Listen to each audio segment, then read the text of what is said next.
आप सभी लोग जुड़ चुके हैं एपीएस स्टार कोचिंग सिराथू की ऑनलाइन क्लास में।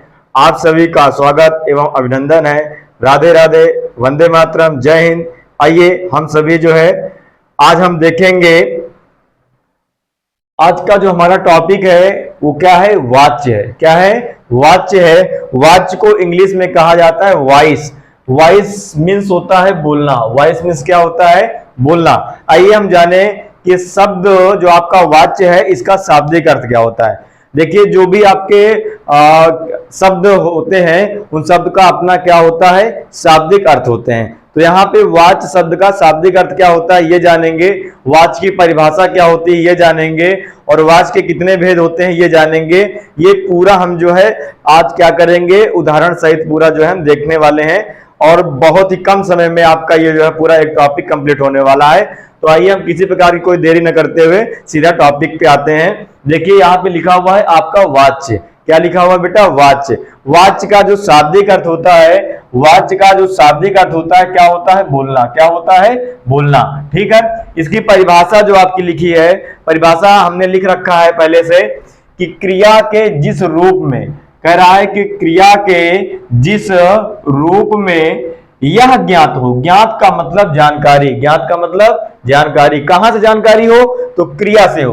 क्रिया के जिस रूप से यह ज्ञात हो यानी जानकारी हो कि वाक्य में कर्ता, कर्म या भाव में से जिसकी प्रधानता, प्रधानता मतलब जिसकी मुख्यता हो, जिसकी प्रधानता हो, उसी को क्या कहते हैं? वाच्य कहते हैं। यानी कहने का मतलब ये हुआ कि क्रिया में सॉरी किसी भी वाक्य में क्रिया की जो प्रधानता होती है, क्रिया में जिसकी प्रधानता होती है वही आपका क्या कहलाता है? वाच्य कहलाता है। अगर क्रिया में प्रधानता आपके कर्ता की होगी तो कृत्यवाच्य कहलाएगा। अगर क्रिया में आपकी जो है प्रधानता कर्म की होगी तो कर्मवाच्य कहलाएगा। अगर क्रिया में आपकी प्रधानता भाव की होगी तो भाववाच्य कहलाएगा। बात क्लियर हो गई? यानी क्रिया में जिसकी प्रधानता होती है, कोई भी वाक्य होगा उसमें कोई ना कोई क्रिया होगी, और उस क्रिया में जिसकी प्रधानता होती है उसी को हम लोग क्या कहते हैं? वाच्य कहते हैं। आइए हम पढ़ेंगे वाच्य के प्रकार। ठीक है, हम पढ़ेंगे वाच्य के प्रकार, टाइप्स ऑफ वॉइस। ठीक, तो वाच्य के जो आपके प्रकार होते हैं वो कितने होते हैं बेटा? 3 प्रकार के होते हैं। एक आपका होता है कृतवाच्य, दूसरा आपका होता है कर्मवाच्य, और तीसरा आपका होता है भाववाच्य। ठीक है, अब हम जानेंगे कि कृतवाच्य क्या होता है। कृतवाच्य को कर्तावाच्य भी कहते हैं, और कर्मवाच्य फिर आपका भाववाच्य। ठीक है, बात क्लियर हो गई? आगे हम चले, आगे हम देखेंगे कृतवाच्य। कृतवाच्य यानी देखिए इसकी परिभाषा क्या कह रही है? परिभाषा कह रही है कि वाक्य में जब क्रिया, क्या भैया? वाक्य में जब क्रिया का प्रभाव, वाक्य में जब क्रिया का प्रभाव सीधा किस पे पड़े भैया? कर्ता पे पड़े, क्या कहते हैं? कृत का मतलब समझ आ गया होगा कि किसी भी वाक्य क्रिया का प्रभाव सीधा किस पे पड़े उसी को हम वाच्य कहते हैं। बात क्लियर हो गई? आइए हम देखते हैं एग्जाम्पल। एग्जाम्पल आपका लिखा हुआ है, अर्थात कह सकते हैं। अर्थात देखिए, अर्थात के रूप में देखिए, क्रिया लिंग वचन कारक के अनुसार बदलेगी। क्रिया होगी वो कैसे? लिंग वचन कारक के अनुसार जो क्रिया का बदलाव होगा, जो क्रिया का बदलाव होगा, जो क्रिया का बदलाव होगा वो किसके रूप में बदलाव होगा? किस रूप से बदलाव देखने को मिलेगा? तो लिंग वचन कारक के अनुसार क्रिया हमेशा आपकी परिवर्तित होगी, यानी बदलेगी, यानी चेंज होगी। अब आइए, जैसे सुरेश स्कूल जाता है, तो कौन जाता है? तो सुरेश जाता है। तो सुरेश यहां पे क्या है? कर्ता है, यानी कर्ता। अब कर्ता कैसा है? कर्ता की जो क्रिया है ये कैसी है? तो ये क्रिया कैसी है? तो ये आपकी जो क्रिया है ये पुरुषवाचक है। कैसी है? यानी ये जो जाना, यहां पे जाना क्रिया है, और क्रिया आपकी कैसी है? तो पुरुषवाचक है। तो कर्ता क्या है आपका? पुरुषवाचक है, तो क्रिया भी आपकी क्या होगी? पुरुषवाचक होगी। बात समझ में आ गई? कर्ता जैसा होता है क्रिया हमारी वैसी होती है। अब कर्ता हमारा क्या है? पुरुषवाचक है, तो क्रिया भी हमारी क्या होगी? आप क्रिया क्या होगी? पुरुषवाचक होगी। अगर आपका कर्ता एक वचन में है तो क्रिया भी आपकी क्या होगी? एक वचन में होगी। बात समझ में आ गई? यानी क्रिया के अनुसार, ठीक है, यानी आपका कर्ता बदलता है या कर्ता के अनुसार क्रिया आपकी बदलती है। बात समझ में आ गई होगी। जैसे यहाँ पे सीमा स्कूल जा रही है, तो जा रही है यानी जाना यहाँ पे क्रिया है, और कौन जा रही है, तो सीमा जा रही है। अब सीमा जो है ये कौन सा लिंग है, तो स्त्रीलिंग है। तो जैसी हमारी क्रिया होगी वैसा हमारा कर्ता होगा, या हम ये कह सकते हैं कि जैसा हमारा कर्ता है उसी अनुसार हमारी क्रिया क्या होगी, परिवर्तित होगी, यानी बदली जाए। अगर कह दिया जाए स्कूल जाता है, तो मोहन क्या है, मोहन आपका पुरुषवाचक है और क्रिया भी आपकी पुरुषवाचक हो जाएगी। ठीक है, यानी बात आपकी समझ में आ गई होगी। अब देखिए कर्मवाच्य। कर्मवाच्य किसे कहते हैं, जब क्रिया प्रभाव कर्म पर पड़े, यानी जब बात क्या कर रहा है, कह रहा है कि भाई अब क्रिया का प्रभाव कहां पड़े, तो क्रिया का प्रभाव अब पड़े कर्म में, यानी कि ऑब्जेक्ट में पड़े, उसे हम क्या कहते हैं, कर्मवाच्य कहते हैं।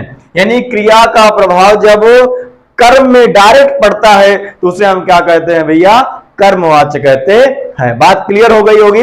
आइए अर्थात हम देखते हैं कि अर्थात इसमें क्या कह रहे हैं, कि इसमें भी वही बात कही गई कि क्रिया जो होगी वो किसके अनुसार चेंज होगी, लिंग वचन और कारक के अनुसार चेंज होगी। देखिए हिंदी में जो है आपके वचन कितने होते हैं, हिंदी में आपके वचन दो होते हैं। कौन कौन से होते हैं, एक वचन और बहुवचन। संस्कृत में कितने वचन होते हैं, 3 वचन होते हैं, एक वचन, 2 वचन और बहुवचन। लिंग आपके कितने होते हैं, आपके लिंग भी 2 होते हैं, पुल्लिंग और स्त्रीलिंग। ठीक है, इसके बाद आप कारक तो पढ़े होंगे। अब इसका एक टॉपिक, जब अगला टॉपिक आएगा लिंग वचन कारक, ये पूरा डिटेल से आपको देखने को मिलेगा।